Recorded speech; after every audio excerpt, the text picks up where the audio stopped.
These are Secretary Kennedy's recommendations. As a physician who ran for office because of the weaponization of public policy, I point out the blatant hypocrisy of this resolution. I lived through real weaponization of public health policy during COVID by the Biden administration, by the Pritzker administration. Lockdowns of businesses, small businesses, selected businesses, not every business.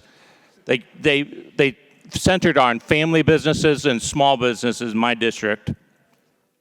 Social distancing, there was no science around that, but we were forced to comply. Mask mandates in low-risk populations. Do you remember the chin straps our children wore for far too long? There was no science around that, but we were forced to comply, or our school boards were shut down. Vaccination mandates, my kids had vaccination passports. We had coerced compliance with vaccinations. You'd lose your job, couldn't go to school, you couldn't travel. How many people were kicked out of our military? Thousands. Natural immunity was totally ignored. We forced churches to shut down. Police were outside churches, but somehow magically the protesters that were all out there in mass protests were fine, and they were protected from COVID.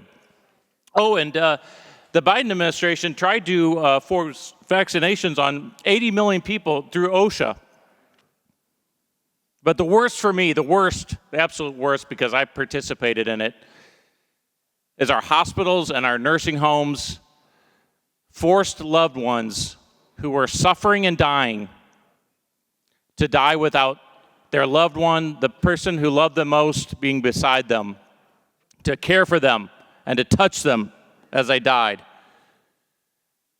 We can have an honest conversation about the politicization of health policy, but don't ignore the ultimate in weaponization of public health policy.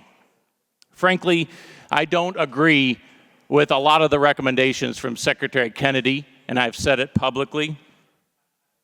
But I'm willing to see how the research goes, how the outcome studies go, before I'm going to label his recommendations as weaponizing public health policy. I still remember actual weaponization of public health policy. We still remember it. This isn't it. This is pure hypocrisy. Vote no. Thank you, Mr. Speaker. May I ask for a recorded vote?